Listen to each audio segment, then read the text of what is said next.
Hi എല്ലാവരും സുഖമായിരിക്കുന്നു. നമുക്ക് മറ്റൊരു നെക്ക് ഡിസൈൻ നോക്കിയാലോ? ഹലോ ഡിയേഴ്സ്, നമ്മളിന്ന് മറ്റൊരു നെക്ക് ഡിസൈനായിട്ടാണ് വന്നേക്കുന്നത്. അപ്പോൾ ഇത്രയും ദിവസം നമ്മൾ കുറേ നെക്ക് ഡിസൈൻസ് ഒക്കെ ചെയ്ത് നോക്കിയായിരുന്നു. അപ്പോൾ ഇന്നത്തെ നെക്ക് ഡിസൈൻ നമുക്കൊന്ന് നോക്കിയിട്ട് വന്നാലോ? അപ്പോൾ സാധാരണ ഞാൻ പറയുന്ന പോലെ തന്നെ മേലെ ഒരു 1/4 ഇഞ്ചാണ് സീം അലവൻസ് കൊടുത്തിരിക്കുന്നത്. നിങ്ങൾ നോർമലി എത്ര 1/2 ഇഞ്ചാണ് കൊടുക്കാറുള്ളത് എന്നുണ്ടെങ്കിൽ അതിനനുസരിച്ച് കൊടുത്തേക്ക് കേട്ടോ. ഓക്കെ, ബാക്കി നെക്കിൻ്റെ ലെങ്ത്തായിട്ട് ഞാൻ മാർക്ക് ചെയ്തിരിക്കുന്നത് 6.25 ഇഞ്ചാണ്. അതിൻ്റെ താഴേക്ക് ഒരു 1/4 ഇഞ്ചും കൂടി എടുത്ത് മാർക്ക് ചെയ്തിട്ടുണ്ട് ബാൻഡിന് വേണ്ടി. ഓക്കെ, ഇത്രയും മനസ്സിലായല്ലോ. ഇനി നമ്മൾ വിഡ്ത്തായിട്ട് നെക്കിൻ്റെ വിഡ്ത്ത് മാർക്ക് ചെയ്ത് കൊടുക്കുന്നത് ഒരു 3 ഇഞ്ചാണ്. താഴേക്ക് കുറച്ചും കൂടി വിഡ്ത്ത് കൂടുതൽ എടുക്കുന്നുണ്ട്. 3.25 ഇഞ്ചാണ് താഴേക്കുള്ള വിഡ്ത്ത് എടുത്തിരിക്കുന്നത്. ഇനി നമ്മൾ എടുത്ത മാർക്ക് ചെയ്ത പോയിൻറ്റ്സ് ഒക്കെ ഒന്ന് സ്ക്വയർ ലൈൻ ചെയ്ത് എടുക്കുകയാണേ. എല്ലാം സ്കെയിലൊന്ന് വെച്ച് നമ്മൾ സ്ട്രെയിറ്റ് ആയിട്ടുള്ള നേരെയുള്ള ഒരു ലൈനായിട്ട് വരച്ചെടുക്കാം. പിന്നെ കുറച്ച് പേർക്കൊക്കെ ഒരു പരാതി കേട്ടു, ഫുള്ളായിട്ടും മലയാളത്തിലല്ല പറയുന്നത് എന്നുള്ളത്. അത് നമുക്ക് ചിലപ്പോൾ അത്രയ്ക്ക് അങ്ങോട്ട് സാധ്യമായെന്ന് വരില്ല കേട്ടോ. ഞാൻ പരമാവധി പറയാവുന്നതൊക്കെ നിങ്ങൾക്ക് മനസ്സിലാവില്ല എന്ന് എനിക്ക് തോന്നുന്ന കാര്യങ്ങളൊക്കെ ഞാൻ മലയാളത്തിൽ പറഞ്ഞു തരുന്നുണ്ട്. ചിലപ്പോൾ ചില വേർഡ്സൊക്കെ നമ്മൾ ഇംഗ്ലീഷിൽ പറഞ്ഞു പോകുന്നുണ്ട്. അപ്പോൾ അതൊന്ന് അഡ്ജസ്റ്റ് ചെയ്തേക്കണേ. അപ്പോൾ നമ്മളിപ്പോൾ സ്ക്വയർ ചെയ്തെടുത്ത ലൈനിൽ നിന്ന് ഒരു 1/2 ഇഞ്ച് ഒന്ന് മേലേക്ക് എടുത്ത് നമ്മളൊരു ചെറുതായിട്ടൊന്ന് ചെരിച്ച് വരച്ചിട്ടുണ്ട്. ഇനി ആ ഒരു ലൈനിൽ നിന്നും 1/2 ഇഞ്ച് 1/2 ഇഞ്ച് മേലേക്ക് എടുത്ത് ഒന്നും കൂടിയും ഒരു ലൈൻ അവിടെ കൊടുക്കുകയാണ്. അത് നമുക്ക് റൗണ്ട് ഷേപ്പ് വരയ്ക്കാൻ വേണ്ടിയിട്ടുള്ള ഒരു അളവിന് വേണ്ടിയിട്ടാണ് നമ്മളത് കൊടുത്തിരിക്കുന്നത് കേട്ടോ. അപ്പം ഞാൻ ആ റൗണ്ട് ഷേപ്പ് കൊടുക്കാനായിട്ട് ഇതായി കാണിക്കുന്ന രീതിയിൽ നമുക്ക് എല്ലാവർക്കും പെട്ടെന്ന് തന്നെ കിട്ടാവുന്ന ഒരു സാധനമായിട്ടാണ് വന്നേക്കുന്നത്. ഒരു വെള്ളം കുപ്പിയുടെ കോർക്കോ അങ്ങനെ എന്തെങ്കിലും എടുത്ത് നമ്മൾ കയ്യെ പിടിക്കാം. അപ്പോൾ ഞാൻ ഈ സംഭവമാണ് എടുത്തിരിക്കുന്നത്. അപ്പോൾ അതുപോലെ തന്നെ നിങ്ങളും ചെയ്താൽ മതിയാവും. അപ്പോൾ അതിനെ ആ 1/2 ഇഞ്ചിൻ്റെ 2 ലൈൻ നമ്മൾ വരച്ചിരുന്നല്ലോ, 2 മാർക്കിംഗ് കൊടുത്തിട്ട് 1/2 ഇഞ്ചിൻ്റെ ഒരു കോളമായിട്ട് നമ്മൾ എടുത്തിരുന്നല്ലോ, അതിൻ്റെ ഉള്ളിൽ കൊള്ളാവുന്ന രീതിയിലാണ് നമ്മൾ ആ ഒരു കോർക്കിനെ വെച്ചിട്ട് നമ്മൾ വരച്ചെടുക്കുന്നത് കേട്ടോ. അപ്പോൾ നമുക്കവിടെ ഒരു 3 കർവ് ഷേപ്പ് കിട്ടിയിട്ടുണ്ട്. പിന്നെ ഞാൻ ഈ കാണിക്കുന്ന രീതിയിൽ താഴേക്ക് ബാൻഡിനുള്ള 1/4 ഇഞ്ച് ഒന്ന് ആ ഷേപ്പ് അനുസരിച്ച് നമ്മളൊന്ന് വരച്ചെടുക്കുകയാണ്. ഓക്കെ, അപ്പോൾ നമ്മളങ്ങനെ താഴേക്കുള്ള ആ ഒരു ലൈനും വരച്ചു. ഇനി നമ്മൾ ആ വരച്ച അത്രയും വെട്ടിയെടുക്കുകയാണേ. അപ്പോൾ അതാ നമുക്ക് ഔട്ടർ കിട്ടേണ്ടത് എത്രയാണെന്ന് നോക്കിയിട്ട് അത് നമ്മൾ അങ്ങോട്ട് കട്ട് ചെയ്ത് എടുത്തിരിക്കുകയാണ്.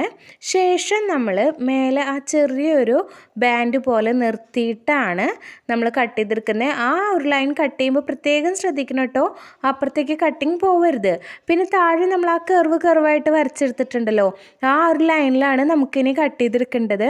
അപ്പോൾ നമ്മൾ കൃത്യമായിട്ട് ആ കർവ് ഷേപ്പിൽ വളരെ ശ്രദ്ധിച്ച് വേണം കട്ട് ചെയ്തെടുക്കാനായിട്ട്. അപ്പോൾ എല്ലാവരും ഒന്ന് സൂക്ഷിച്ച് കട്ട് ചെയ്തേക്കണേ. നമ്മുടെ കയ്യിലിരിക്കുന്ന കത്രികയുടെ തുമ്പ് കൊണ്ട് കട്ട് ചെയ്തെടുക്കുന്നതായിരിക്കും കൂടുതൽ ഉത്തമം.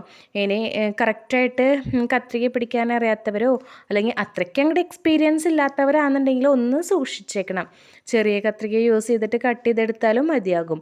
ഓക്കെ, അല്ലെങ്കിൽ നമ്മൾ ആ കർവ് ചെറിയ കർവാണല്ലോ ആ ഷേപ്പ് വന്നേക്കുന്നത്. അപ്പോൾ ആ കർവ് കറക്റ്റായിട്ട് നമുക്ക് ഒന്ന് കണ്ണിങ്ങായിട്ട് കട്ട് ചെയ്യാൻ പറ്റിയില്ലെങ്കിൽ ക്യാൻവാസ് നമ്മുടെ കയ്യിൽ നിന്ന് പോകും. നമ്മൾ ആദ്യം മുതൽ ഇത്രയും ചെയ്ത പണി ചെയ്തെടുക്കേണ്ടി വരും. ഓക്കെ, അപ്പോൾ ആ കട്ടിങ് അവിടെ വെച്ച് നിർത്തിയേക്കണേ, അത് തെറ്റിപ്പോകരുത്. ഓക്കെ, നമ്മൾ കട്ട് ചെയ്ത് അത്രയൊന്ന് നിവർത്തി കാണിക്കുകയാണ്.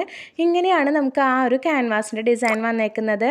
മേലെ നമ്മളൊരു വീണോച്ചിട്ട് എടുത്തിട്ടുണ്ട്. ഇനി ആ ഒരു പീസിനെ ഒരു ലൈനിങ് പീസിലേക്ക് വെച്ച് ഒന്ന് സ്റ്റിച്ച് ചെയ്തെടുത്തിരിക്കുകയാണ്. ശേഷം നമ്മൾ അതിൻ്റെ എന്താ പറയുക, എക്സ്ട്രാ വന്നിട്ടുള്ള പോർഷൻസ് എല്ലാം ഒന്ന് കട്ട് ചെയ്ത് കളഞ്ഞിരിക്കുകയാണ്.